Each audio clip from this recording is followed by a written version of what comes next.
Madam Speaker, government does not envisage the replacement of the Pay Research Bureau by a new institution or commission. In regard to Part B of the question, I am informed that the Pay Research Bureau has already embarked on the exercise for the next general review of pay and grading structures and conditions of service in the public sector.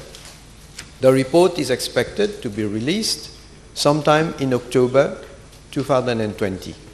The recommendations will be effective on 1st January 2021.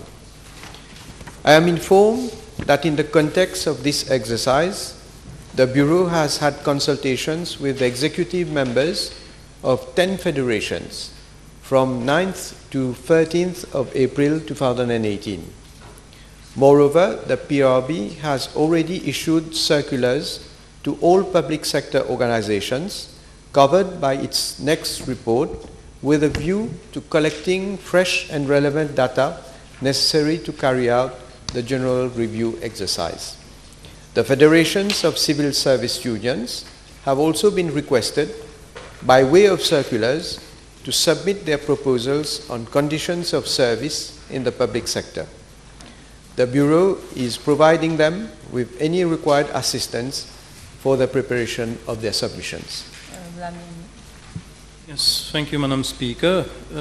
According to my information, well, it's public information, it was in the press, there was a consultant from Canada, Mrs. Kelly Suzanne Culver, C-U-L-V-E-R, who has worked on the reform of the public fonction publique.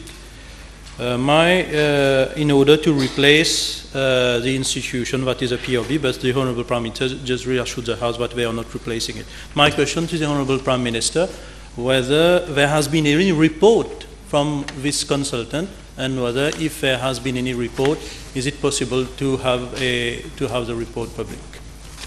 Well, I am aware that, in fact, yes, the consultant has been looking at a number of issues with regard to the public service and has made certain recommendations.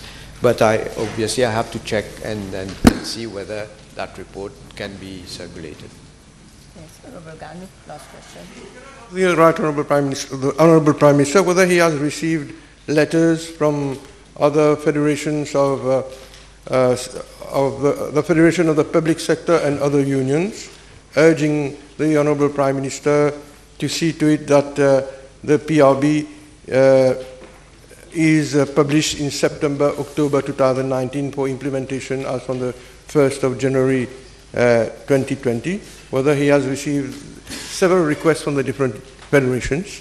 Yes, Madam Speaker, I have received. In fact, the Federation of Public Sector and other unions had made a request for the publication of the next PRB report in September or October 2019 and for the implementation as from 1st of January 2020. But that request is being looked into.